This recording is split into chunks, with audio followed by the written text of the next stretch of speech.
ये दिन है 13 जनवरी 2006 का। अर्जेंटीना के बैंक रियो में 3 हथियारबंद डाकू दाखिल होते हैं और 30 से ज़्यादा लोगों को यरगमाल बनाकर बैंक में लूट मार शुरू कर देते हैं। कुछ ही देर गुजरने के बाद पुलिस मौका पर पहुंच जाती है और बैंक को चारों तरफ से घेर लेती है। शुरू में पुलिस को ये एक रूटीन की बैंक रॉबरी लगती है और पुलिस काफ़ी पुरुमीद होती है कि कुछ ही देर में ये डाकू सरेंडर कर देंगे और पुलिस इनको पकड़ने में कामयाब हो जाएगी। 15 मिनट गुजरने के बाद एक डाकू बैंक से बाहर आता है और भागने की कोशिश करता है, पर बैंक के बाहर पुलिस की इतनी भारी नफरी देखकर वो डरकर वापस बैंक में दाखिल हो जाता है। डाकुओं को अब ये यकीन हो जाता है कि वो पकड़े जा चुके हैं और उनके पास भागने का अब कोई रास्ता मौजूद नहीं। डाकू पुलिस से ये डिमांड करते हैं कि वो सरेंडर करने को तैयार हैं, पर इससे पहले वो पिज़्ज़ा खाना चाहते हैं। पुलिस उनकी ये बेवकूफ़ाना ख्वाहिश मानने को तैयार हो जाती है। 2 घंटे बाद जब पिज़्ज़ा मंगवाए जाते हैं और पुलिस डाकुओं से कांटेक्ट करने की कोशिश करती है तो अंदर से कोई जवाब नहीं आता। कुछ टाइम गुजरने के बाद पुलिस बैंक में रेड करने का फैसला करती है। जब पुलिस बैंक में एंटर होती है तो वो ये देखकर हैरान रह जाते हैं कि बैंक में कोई डाकू मौजूद नहीं। बैंक में मौजूद सारे लॉकर्स और वॉल्ट का सफाया कर दिया जाता है, पर बैंक में डाकुओं का कोई नामो निशान मौजूद नहीं। और बस यहीं से कहानी शुरू होती है अर्जेंटीना की सबसे बड़ी बैंक रॉबरी की, जिसमें $20 मिलियन से ज़्यादा की करेंसी और ज्वेलरी लूट ली जाती है। और डाकू बैंक लूटने के बाद वहां से फरार होने में भी कामयाब हो जाते हैं। डाकुओं ने ये काम कैसे सरअंजाम दिया और बैंक लूटने के बाद वो कैसे वहां से फरार हुए और क्यों इस रॉबरी को एक मास्टरपीस कहा जाता है, ये सब जानने के लिए वीडियो एंड तक लाजमी देखिएगा। और अगर आपको ये वीडियो पसंद आए तो इसे लाइक करना मत भूलिएगा। तो चलिए स्टार्ट करते हैं आज की वीडियो। अर्जेंटीना की इस बैंक रॉबरी को प्लान करने में 1 साल से ज़्यादा का वक्त लगा और इसे 4 लोगों की मदद से सरअंजाम दिया गया। पहले नंबर पर इस रॉबरी का मास्टरमाइंड और इनका टीम लीडर फर्नांडो आर्गो, दूसरा टीम मेंबर और इस रॉबरी का operation engineer Sebastian booster, third team member इस बीटू जो कि इस रॉबरी का फाइनेंसर भी था, and fourth one is Louis Silen, nick name as the violent. इस रॉबरी में 2 और किरदार भी शामिल थे, the doctor and the boy, पर पुलिस ने आज तक इनकी ट्रू आइडेंटिटी कभी रिवील नहीं की। ये कहानी शुरू होती है रॉबरी से 1.5 साल पहले, जब फर्नांडो अपने साइकेट्रिस्ट को बताता है कि वो बैंक लूटना चाहता है। साइकेट्रिस्ट उसकी ये बात ये सोचकर नज़रअंदाज कर देता है कि फर्नांडो शायद ड्रग्स के नशे में है। साइकेट्रिस्ट उससे पूछता है कि वो ऐसा क्यों करना चाहता है। उसके जवाब में फर्नांडो कहता है कि मैं एक आर्टिस्ट हूँ और मैं बैंक रॉबरी से एक मास्टरपीस क्रिएट करना चाहता हूँ। अगले 6 माह तक फर्नांडो अपने टारगेट को तलाश करता रहा। वो अक्सर बीनोस आयर्स की सड़कों पर घूमा करता था ताकि वो कोई ऐसा बैंक तलाश कर सके जिसमें काफ़ी पैसा भी मौजूद हो और उसे लूटना भी आसान हो। आखिरकार वो एक ऐसे ही बैंक को ढूंढने में कामयाब हो जाता है जो शहर के सबसे पोश इलाके में मौजूद होता है और इसमें 100 से ज़्यादा लॉकर्स भी मौजूद होते हैं। बैंक को टारगेट करने के बाद वो इसको लूटने के प्लान बनाना शुरू करता है। फर्नांडो जानता था कि अगर वो बैंक में असले के साथ दाखिल होता है तो वो बहुत जल्द पकड़ा जाएगा, क्योंकि इतने थोड़े टाइम में वो लॉकर्स और वॉल्ट्स का सफाया नहीं कर सकता।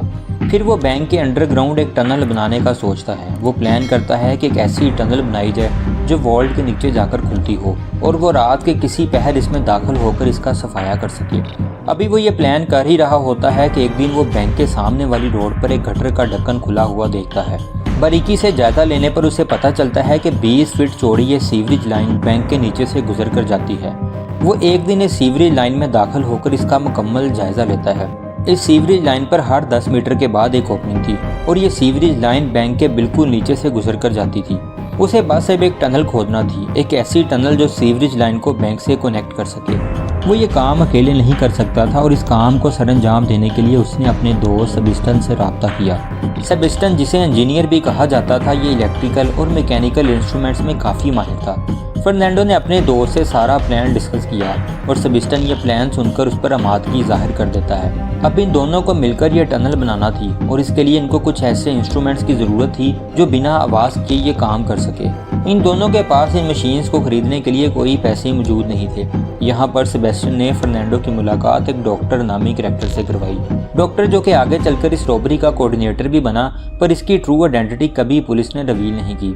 डॉक्टर ने कहा कि वो खुद तो कोई माली मदद नहीं कर सकता, पर वो एक ऐसे शख्स को ज़रूर जानता है जो इस रॉबरी में आप लोगों की मदद कर सकता है। और यूँ बीटू इस टीम का तीसरा मेंबर बना।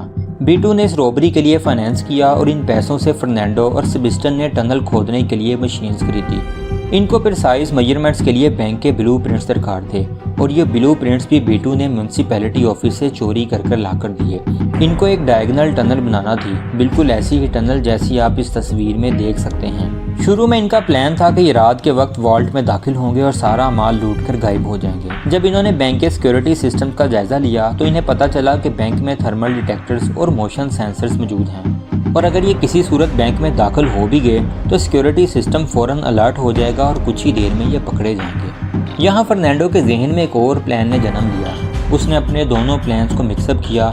इसके मुताबिक इन 4 में से 3 लोग सुबह के वक्त गन्स के साथ बैंक में एंटर होंगे और बैंक के अमले को यरगमाल बनाकर तसल्ली से सब कुछ खाली करेंगे और फिर आसानी से इस टनल से भाग जाएंगे और इनका चौथा साथी टनल में इनका इंतजार करेगा।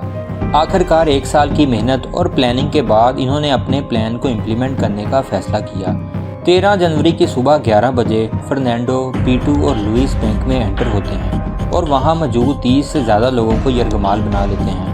ये लोग चाहते थे कि पुलिस वहां पहुंच जाए। पुलिस के पहुंचने के बाद इनमें से एक बंदा जानबूझकर बाहर आता है ताकि पुलिस को लगे कि ये भागने की कोशिश करने लगे थे मगर पकड़े जा चुके हैं। फर्नांडो चाहता था कि पुलिस यहीं उलझी रहे और उनके जहन में टनल से भागने का ख्याल भी ना आए। 1 घंटा गुजरने के बाद फर्नांडो ने एक होस्टेज के हाथ ये पैगाम पहुंचाया कि हम लोग सरेंडर करने को तैयार हैं मगर हम जेल जाने से पहले पिज़्ज़ा खाना चाहते हैं। पिज़्ज़ा ऑर्डर करना भी इनकी एक चाल थी। इस टाइम के दौरान इन्होंने वॉल्ट का लॉक तोड़ा और उसमें मौजूद पैसा बैग्स में भरना शुरू किया। इस बैंक में 100 से ज़्यादा लॉकर्स भी मौजूद थे। फर्नांडो जानता था कि इन लॉकर्स को मैन्युअली नहीं खोला जा सकता। इस काम के लिए उन्होंने सेबेस्टियन की मदद से एक हाइड्रोलिक मशीन बनाई। इस मशीन से लॉकर का ताला सिर्फ 7 सेकंड में खुल जाता था। यूं इस 2 घंटे में इन्होंने बैंक का मुकम्मल तौर पर सफाया किया और फिर इस टनल के थ्रू ये भागने में कामयाब भी हो गए। टनल में सेबेस्टियन एक बोट में पहले से ही मौजूद था। चोरी का सारा माल इन्होंने बोट में रखा और बैंक से 200 मीटर दूर एक सीवरेज ओपनिंग तक पहुंचे।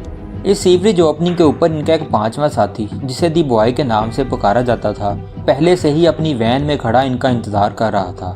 इस वैन के फ्लोर में एक सुराख बनाया गया था ताकि ये लोग किसी की नज़रों में आए बगैर वैन में दाखिल हो सकें। 2 घंटे बाद पुलिस बैंक में एंटर हुई तो चोरों का कोई नामो निशान मौजूद नहीं था। बैंक की अच्छी तरह तलाशी ली गई पर सब लोग हैरान थे कि चोर गए तो गए कहाँ।